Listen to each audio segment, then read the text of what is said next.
What if the peace you are desperately searching for is hiding behind the very thing you are most afraid of? The moment you realize someone is upset with you, have you ever noticed how quickly your reality shifts? When a message goes unanswered, or when someone's voice suddenly turns cold, there is a tightening in your chest, a sudden rush of panic, the immediate, overwhelming urge to fix it, to explain, to apologize, sometimes even when you know you have done nothing wrong. You begin replaying conversations in your mind. You search your memory for a mistake. You abandon your own center, your own boundaries, just to make sure they are not angry, just to restore the harmony you feel slipping away. This is an exhausting way to live, constantly managing the emotional climate of those around you, carrying the heavy weight of their expectations, terrified of letting them down. If you have ever felt stuck in this cycle, anxious, emotionally drained, or losing yourself in the shadow of someone else's mood, this is for you. Stay until the end, because the final lesson may change the way you see this pain forever. Buddhist wisdom teaches a profound and challenging truth about human suffering. We suffer because we cling to things we cannot control. We try to grasp the wind, and there is nothing more unpredictable, more fleeting, and more beyond your control than the thoughts, judgments, and emotions of other people. When we tie our sense of safety and inner peace to the approval or happiness of those around us, we are building our foundation on shifting sand. Imagine a small boat on a vast ocean. When the weather is perfectly calm, the boat glides peacefully. But the moment a storm rolls in, the boat is tossed violently, entirely at the mercy of the crashing waves. When you panic, the instant someone is displeased with you, you are tossing away the anchor of your own life. You are letting their storm become your storm. You are absorbing their dark clouds and making them your own. But you do not have to be the small boat fighting the waves. You can be the deep ocean water far below, undisturbed by the weather on the surface. Think about your own life. How many times have you said yes when your heart quietly whispered no, simply to avoid a moment of friction? How many times have you silenced your own truth, swallowed your own needs, because you were afraid of facing someone else's silence or anger? We often convince ourselves that keeping the peace means keeping everyone else happy. But true peace is never built on the foundation of self-betrayal. The next time you feel that familiar spike of anxiety, that desperate rushing need to fix their mood, pause, breathe, observe the thought without following it. Notice the fear, but do not obey it. You do not have to rush in and repair a disruption you did not cause. You can simply allow them to be upset. It is not your job to manage their emotional weather. You are allowed to disappoint others if it means you stop disappointing yourself. But letting go of the need to fix their mood is only the first step. It is difficult because it feels like you are losing control of the situation, and perhaps even the relationship. And this is where the next truth begins. Because the control you think you are losing has always been an illusion. 2. The illusion of emotional control. What if the harder you try to fix the situation, the further peace moves away? Here is the truth few people want to face.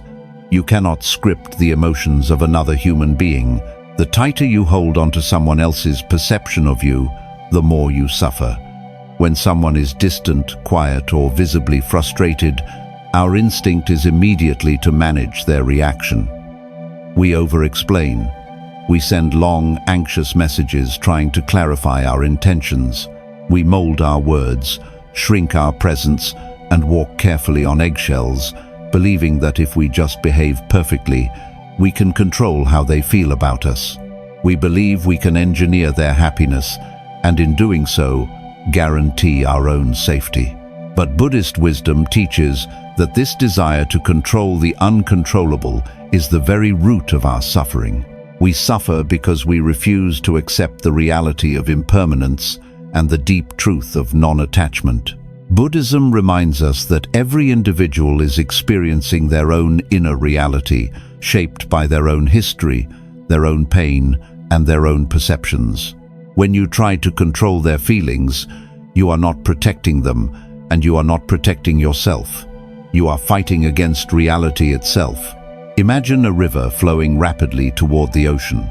If you step into the middle of the rushing water and try to push the river backward with your bare hands, you will only exhaust yourself. The water will continue to flow around you, completely indifferent to your struggle. Your frantic efforts do not change the direction of the river, they only drain your strength. You will stand there, tired and cold, while the water does exactly what it was always going to do. We do this in our modern lives every single day. When a friend pulls away, when family members misunderstand your choices, when someone responds to your boundary with silence or anger, we stand in the river and try to push the water backward. We try to force their mood to shift. We try to pull them out of their own emotional experience so that we can feel comfortable again. We exhaust our own spirit trying to control a current that does not belong to us. Ask yourself, in those moments of panic, what are you truly afraid of? What are you afraid will happen if you simply let go and let them be upset? Is this desperate urge to fix the situation bringing you peace, or is it only feeding your fear? Here is a gentle practice for the next time the panic rises. Pause, breathe, step out of the river. Let the feeling rise in them and let the anxiety rise in you without making it your identity. You do not need to intervene. Do your part. Speak your truth with kindness and clarity, then gently release the outcome. Stop trying to force a locked door open. You do not have to manage the emotional universe of everyone you meet. Peace is not found in making sure no one is ever upset with you. Peace is found when you realize their anger is not a fire you have to put out. But stepping back from that fire is often terrifying because it brings us face to face with the sacrifices we have made to keep it contained. And this is where the next truth begins. Because beneath the exhaustion of people-pleasing is a quiet, hidden cost. 3. The cost of betraying yourself. What if the price of keeping the peace around you is declaring war on yourself? Here is a difficult reality to face. The tragedy of constantly trying to please others is not just that it exhausts you, it is that it slowly, quietly erases you. When we are terrified of someone being upset with us, we begin to bend. We fold our opinions away. We say yes when our body is desperately screaming no. We swallow our own needs and accept less than we deserve, all to avoid a moment of friction or a heavy sigh of disappointment. We convince ourselves that we are just being kind, flexible, or selfless. But there is a profound difference between selflessness and self-betrayal.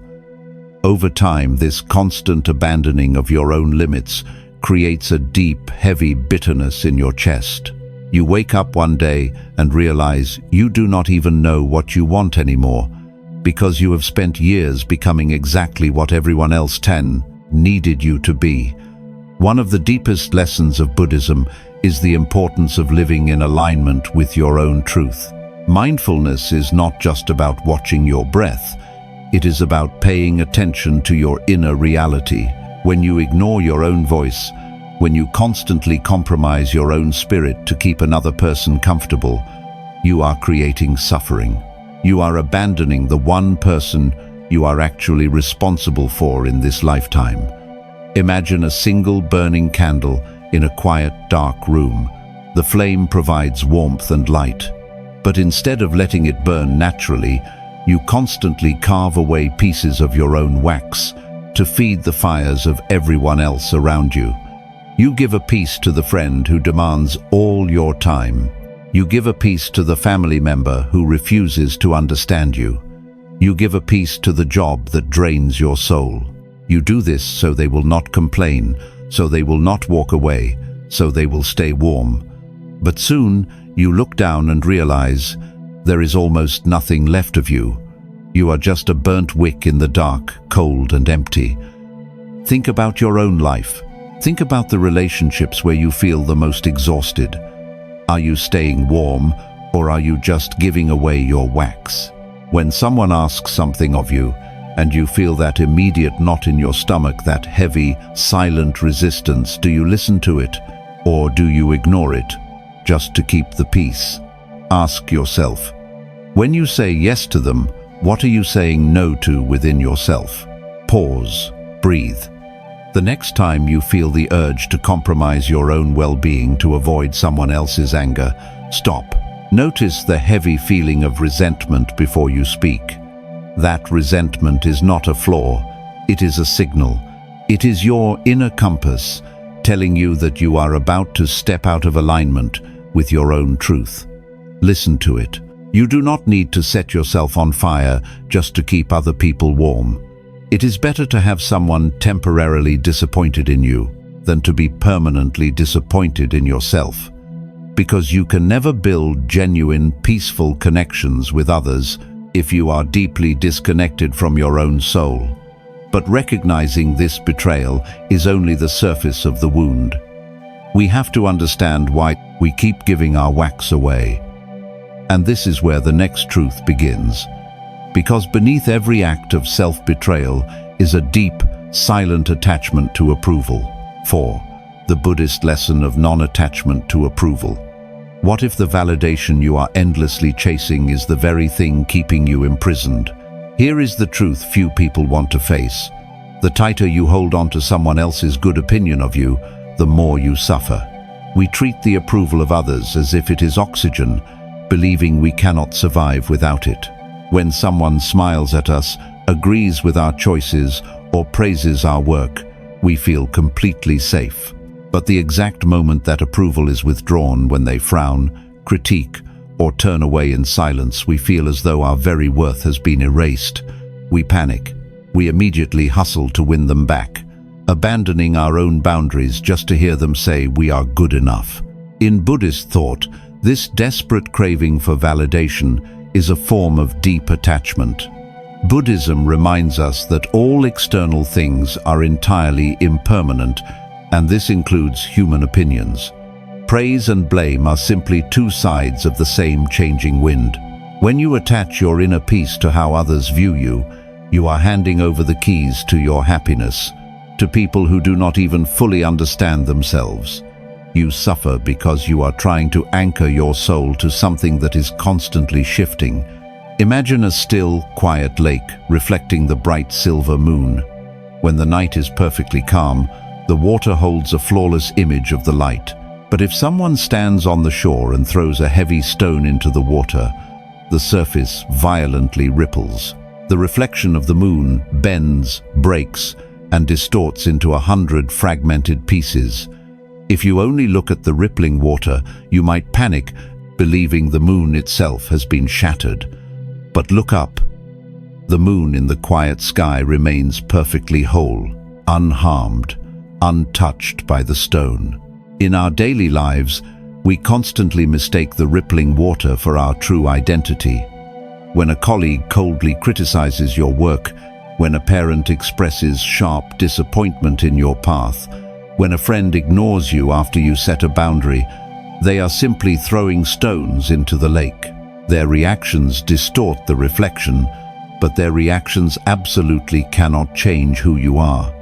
Yet, we spend so much of our emotional energy trying to stop people from throwing stones. We change our personalities, we silence our true opinions, and we wear heavy masks just to keep the water perfectly still.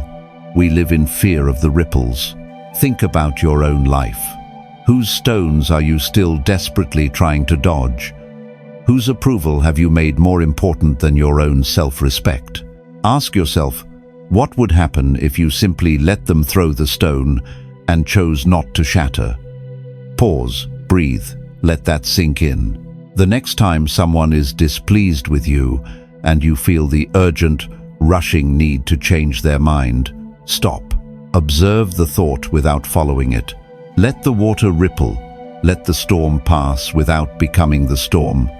Their disappointment is their experience, not your identity. You are the moon in the open sky, not the broken reflection in the water. You do not have to absorb their misunderstanding to be worthy of love. Letting go of the need for approval is profoundly liberating, but stepping away from people-pleasing brings us face to face with an even older, darker shadow. The terrifying thought that if we stop pleasing them, we will end up alone. And this is where the next truth begins, because beneath every reaction is a fear waiting to be understood. 5. Observing the fear of being left behind. What if the silence you fear the most is actually the space where your freedom begins? Here is the truth we spend our whole lives running from. At the very core of our desperate need to please others is a quiet, heavy fear. The fear of being left all alone. When someone pulls away, when their voice drops into a cold, punishing silence, the panic that rises in your chest is not just about the immediate disagreement. It is a much deeper fear. The fear that if you are difficult, if you speak your truth, if you do not bend to their will, they will walk away. And so, you shrink. You apologize for things you did not do. You accept the blame just to close the painful distance between you. You abandon yourself, so they will not abandon you. Buddhist wisdom teaches us to look deeply at the roots of our suffering, rather than just reacting to the surface. This fear of being left behind is rooted in a deep illusion. We mistakenly believe that our wholeness, our safety, and our very survival depend on the presence of another person. Buddhism reminds us to observe this fear without becoming it.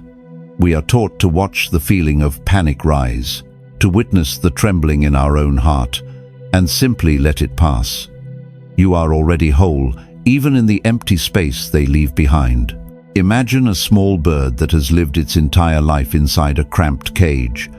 Every day, the bird relies on someone else to bring it food, to give it water, and to define the limits of its world. One day, the door to the cage is left completely wide open, but the bird does not fly away. It sits trembling on its small perch, terrified of the vast, open sky. It prefers the familiar, stifling bars of its cage to the terrifying freedom of the unknown. When you constantly abandon your own boundaries to keep someone else from leaving, you are choosing to stay inside the cage. You are terrified that if you fly out into the open, you will not survive the quiet sky. We see this open cage in our relationships every single day. When you sit staring at a screen, waiting for a single message to relieve your anxiety, when you tolerate being ignored by someone who claims to care for you, when you swallow your own needs because the last time you spoke up, you were met with a week of cold distance, you shrink into the corner of the cage, hoping that if you are quiet enough, small enough, perfect enough, they will stay. Think about your own life. Think about the people you are so afraid of losing. Ask yourself, what are you truly holding on to? Are you holding on to a peaceful connection, or are you just holding on to the familiar bars of a cage? What are you afraid will happen if you simply let them walk out the open door? Pause, breathe. The next time that heavy fear grips your chest, do not immediately rush to fix it. Do not immediately apologize just to break the silence. Sit quietly with the discomfort. Observe the thought without following it. Let the feeling rise without making it your identity. You can survive this silence. The open sky is not dangerous. It is just vast. You do not have to diminish your spirit to convince someone else to stay. Because true belonging never requires you to make yourself small. But realizing you can survive the silence is only part of the journey. The real transformation happens when you finally stop fighting their reaction. And this is where the next truth begins. Because there is a profound, quiet strength in simply letting them be upset. 6. The courage to let them be upset. What if the most powerful thing you can do when someone is angry with you is absolutely nothing at all? Here is the truth few people want to face. We spend so much of our energy trying to prevent other people from experiencing their own negative emotions. When we finally set a limit, say no, or choose a path that is different from what was expected, we often trigger disappointment in others. Immediately, the guilt sets in. We feel as though we have done something terribly wrong simply because they are unhappy. We try to cushion the blow, rushing to comfort them, over-explaining our choices, and desperately trying to talk them out of their frustration. We treat their upset as an emergency that we must solve. But Buddhist wisdom teaches the profound practice of acceptance. This means allowing reality to be exactly what it is, without trying to wrestle it into a shape that feels more comfortable for us. Buddhism reminds us that everyone has the right to their own emotional journey and their own reactions. When you try to rescue someone from their own disappointment, you are interrupting their experience. Letting them be upset is an act of deep non-attachment. It is giving them the space to feel what they need to feel, without making it your responsibility. Imagine a deeply rooted tree standing alone on the edge of a great valley. When a heavy storm sweeps in, the wind howls, the sky darkens, and the rain lashes against the branches. The tree does not panic. It does not try to apologize to the wind for being in the way. It does not try to reach out and calm the dark clouds. It simply grounds its roots deeper into the earth and allows the storm to happen around it. The storm is loud, it is chaotic, and it is uncomfortable. But the tree knows that if it just stands still, the weather will eventually pass. In your daily life, when a friend gives you the silent treatment because you could not meet their demands, or a family member sighs heavily because you made a choice they do not understand, they are bringing a storm to your valley. You do not need to apologize to the wind. You do not need to fix their weather. You just need to stand your ground. Think about your own life. Think about the heavy anxiety you feel when someone is displeased with you. Ask yourself, how much of your daily exhaustion comes from trying to manage the storms of other people? What would happen if, the next time someone was disappointed in you, you just let them be disappointed? Is their anger actually destroying you, or is it simply uncomfortable weather? Pause. Breathe. The next time you feel the urgent need to fix someone's bad mood, stop. Let the feeling rise in them. Let the discomfort rise in you. Stand completely still in the center of your own truth. You do not have to rush in and repair a disruption you did not cause. Let the storm pass without becoming the storm. You can let them be upset, and you can still be entirely whole. But standing quietly in the storm requires more than just waiting for it to end. It requires an inner architecture that protects your peace from the wind. And this is where the next truth begins. Because true peace is only possible when you learn to draw a quiet, firm line in the sand. 7. Establishing compassionate boundaries. What if saying no to someone else is the most profound way to say yes to your own spirit? Here is the truth we often misunderstand. We are taught that keeping the peace means being endlessly available. When someone pushes our limits, takes our time, or brings their heavy, chaotic energy into our lives, we feel incredibly guilty for pushing back. We associate saying no with anger, conflict, and selfishness. We falsely believe that to be a kind, spiritual, or loving person, we must tolerate behavior that drains us, just to keep others comfortable. We confuse self-sacrifice with love. But Buddhist wisdom teaches that compassion must always begin from within.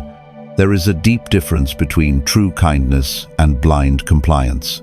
One of the greatest lessons of mindfulness is clear seeing. It is recognizing what is yours to carry and what belongs to someone else. Buddhism reminds us that establishing a firm limit is not an act of hostility, it is an act of deep wisdom. You can love someone gently and still refuse to let them destroy your inner peace. Imagine a beautiful, quiet garden filled with delicate flowers and deep, calm pools of water.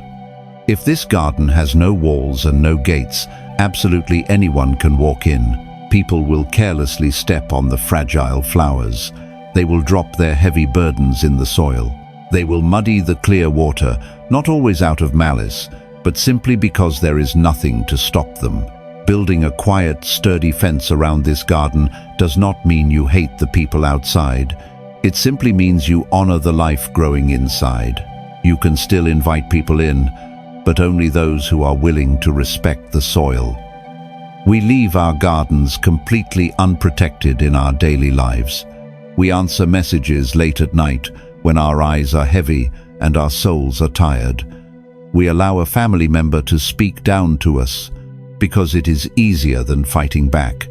We absorb the unreasonable demands of a job or a friend, standing quietly as the flowers are trampled, secretly hoping they will eventually notice the damage they are causing. Think about your own life. Whose heavy footprints are currently walking through your mind? Who have you allowed to muddy your quiet water simply because you felt too guilty to close the gate? Ask yourself, is keeping the gate wide open actually helping them, or is it only destroying you? Pause. Breathe. The next time you need to decline a request, stop. Notice the guilt, but do not let it open the gate. You do not need to build a wall of anger, and you do not need to over-explain your choice. Speak quietly, but stand firmly. Say no with a steady heart. You do not have to be endlessly accessible to be a good person. Your energy is not a resource for the rest of the world to endlessly consume. But drawing a line to protect your peace is only the preparation for the final realization. It is the clearing of the path. And this is where the final truth begins. Because when you finally stop abandoning yourself, a quiet, breathtaking freedom arrives. 8. The freedom of walking your own path. What if the peace you have been desperately searching for has been waiting for you to finally choose yourself? Here is the beautiful, quiet truth that changes everything. The anxiety that once controlled your life, the immediate tightening in your chest, the frantic urge to fix a sudden silence, the heavy, crushing weight of another person's disappointment does not have to be your permanent reality. At the beginning of this journey, we spoke about the small boat tossed violently in the storm of someone else's emotions. We spoke of the burning candle giving away all its wax just to keep others warm, and the bird trembling at the edge of an open cage. For so long, you have lived in fear of the storm. You have exhausted your spirit trying to manage the emotional weather of everyone around you.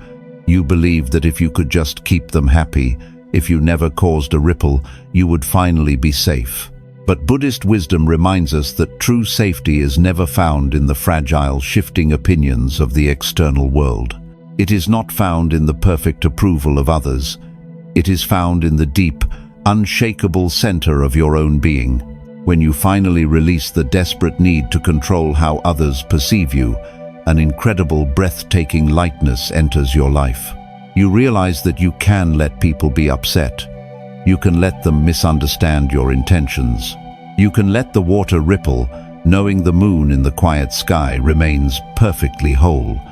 Stepping into this freedom will feel deeply uncomfortable at first.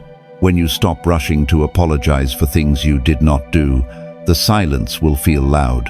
When you finally draw a firm boundary, some people may become angry. Some may even walk away.